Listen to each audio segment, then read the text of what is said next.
حضرت ادریس علیہ السلام وہ پہلے شخص جنہوں نے دنیا میں سب سے پہلے قلم، کپڑے اور ہتھیار بنا کر انسانیت کے لیے ترقی کے راستے ہموار کیے۔ مگر آپ پر جو بک نازل ہوئی اسے بائبل سے الگ کیوں کیا گیا؟ دا بک آف اینوش دنیا کی سب سے مسٹیریس کتابوں میں سے ایک، کیونکہ اس کتاب میں کائنات کی پیدائش، حضرت آدم علیہ السلام کے زمانے کے سیکریٹس، کہانیاں اور ایسے راز لکھے گئے ہیں جو شاید ہمارے پڑھے گئے تاریخ سے نہیں ملتے۔ حضرت ادریس علیہ السلام کا جنگ کرنا، یعنی یہ تمام چیزیں کتاب کو اور بھی زیادہ مسٹیریس بنا دیتی ہے۔ کیا واقعی حضرت ادریس علیہ السلام نے خیالی مخلوق سے جنگ کر کے انسانیت کو بچایا تھا؟ اسلام کی روایت کے مطابق کیا ماڈرن سائنس کا سب سے بڑا سوال، یعنی ایلینز اور پورٹلز، حضرت ادریس علیہ السلام کی زندگی اور دور سے کوئی تعلق ہے؟ حضرت ادریس علیہ السلام اللہ تعالیٰ کے تیسرے پیغمبر تھے۔ حضرت آدم علیہ السلام اور حضرت شیش علیہ السلام کے بعد آپ کو نبوت ملی۔ آپ کی پیدائش پرانے شہر بابل میں ہوئی۔ حضرت ادریس علیہ السلام نے دنیا میں سب سے پہلے لوگوں کو لکھنا، پڑھنا اور تعلیم حاصل کرنے کا یعنی لیسن دیا۔ آپ کا زیادہ تر وقت تبلیغ میں گزرتا تھا۔ لوگ آپ کو حضرت ادریس علیہ السلام یعنی لیسن دینے والا کہہ کر پکارنے لگے۔ آپ حضرت شیش علیہ السلام کی 5ویں نسل سے تعلق رکھتے تھے۔ حضرت ادریس علیہ السلام حضرت آدم علیہ السلام کے 500 سال بعد اور حضرت نوح علیہ السلام سے 1000 سال پہلے پیدا ہوئے۔ حضرت آدم علیہ السلام کے بیٹے حضرت شیش علیہ السلام کے انتقال کے بعد ان کے فالوورز بہت کم رہ گئے تھے۔ قابل کی اولاد نے کفر، برائی اور بے حیائی پھیلا رکھی تھی۔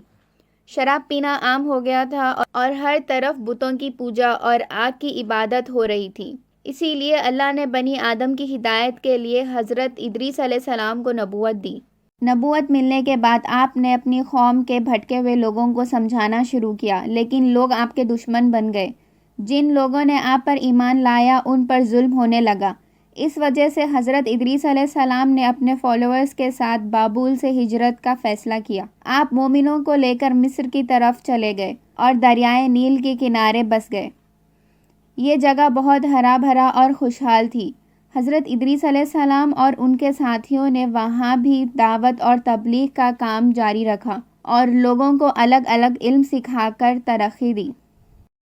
اللہ نے قرآن مجید میں حضرت ادریس علیہ السلام کا ذکر کیا ہے، اور اس کتاب میں حضرت ادریس علیہ السلام کا ذکر کرو جو بہت سچے نبی تھے، ہم نے ان کو بلندی کا مقام دیا۔ حضرت ادریس علیہ السلام نے سب سے پہلے قلم سے لکھنا اور پڑھنا سیکھنا شروع کیا۔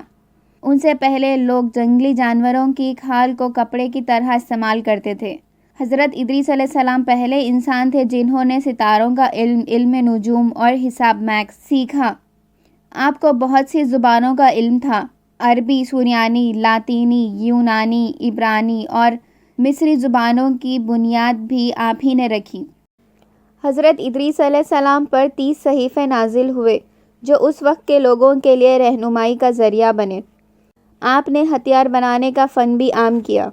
ابن حسین نے لکھا ہے کہ قابل کی اولاد بار بار آپ کے علاقے پر حملہ کرتی تھی، اس لیے آپ نے ہتھیار بنائے اور ان سے کئی بار خونی جنگ بھی لڑی۔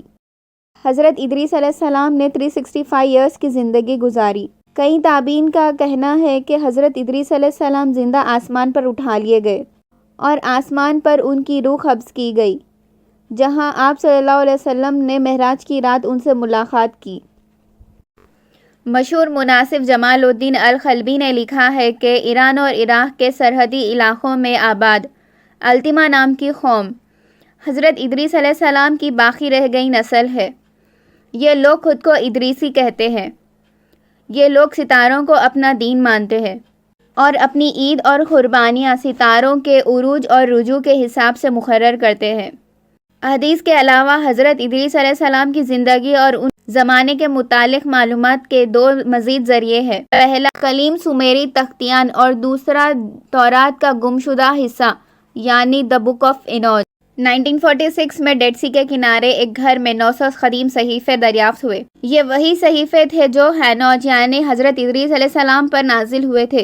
ان صحیفوں میں ایک بڑا صحیفہ تورات کا گمشدہ حصہ جسے آج ہم دا بک آف اینوش کہتے ہیں، اس میں انسانیت کے مختلف کہانیاں ملتی ہے جس میں حضرت نوح علیہ السلام کے زمانے تک کے واقعات لکھے ہیں۔ اس صحیفے میں ایک خاص مخلوق کا ذکر ہے جسے دا واچرز کہا گیا ہے۔ انہیں انگلش میں دا فالن اینجلز بھی کہا جاتا ہے۔ یہ فرشتے زمین پر آئے، یہاں کی عورتوں سے شادیاں کی، پھر ان سے جو نسل پیدا ہوئی وہ انسان نہیں تھے بلکہ عجیب اور غریب مخلوق تھے جنہیں بائبل میں نیفیلم کہا گیا ہے۔ اسلامی روایت میں بھی ایسے لمبے قد والے مخلوق کا ذکر ملتا ہے۔ بک آف اینوچ کے مطابق وہ فرشتے زمین پر اپنی حکومت قائم کرنا چاہتے تھے اور انسانوں کو اپنا تبع بنانا چاہتے تھے۔ دراصل یہودی اور نصرانی عقیدے کے مطابق ابلیس بھی ایک فرشتہ تھا، جب حدیث کے مطابق وہ فرشتہ نہیں تھا۔ عیسائی لٹریچر میں ان مخلوق کو فرشتہ لکھا گیا ہے۔ وقت گزرنے کے ساتھ زمین پر واچرز کی آبادی بڑھتی گئی۔ انہوں نے انسانوں اور جانوروں کو کھانا شروع کر دیا اور زمین میں فساد پھیلا دیا۔ پھر اللہ نے ایک فرشتہ بھیجا جس کا نام عزازیل تھا۔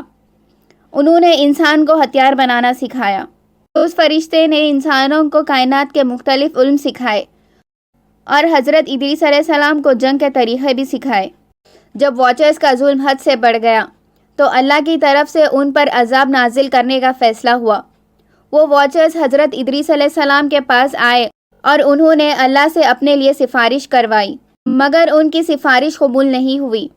پھر آسمان سے حضرت جبریل اور میکائیل کی فوج نازل ہوئی، جنہوں نے انہیں زمین کے نیچے دفن کر دیا، جہاں وہ 70 نسل یا قیامت تک دفن رہیں گے۔ ماڈرن سائنس کے مطابق انوناکی اصل میں ایلینز کی ایک نسل تھی جو زمین پر آئی تھی۔ ان انوناکی نے انسان کو metal processing, mining, astronomy, science, mathematics, cosmetics کا استعمال اور ہتھیار بنانا سکھایا، جس کی وجہ سے انسانی تہذیب ترقی کر گئی۔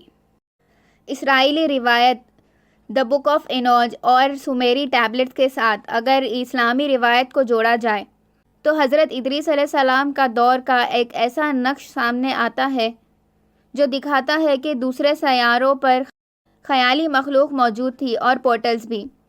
یہ ممکن ہے کہ یہ فالن اینجلز، واچرز یا انوناکی کوئی خیالی مخلوق ہو جو دوسرے پلانٹ سے حملہ ور ہوئے ہو اور جن کے خلاف حضرت ادریس علیہ السلام نے جنگ کی اور انسانی تہذیب کو بچایا۔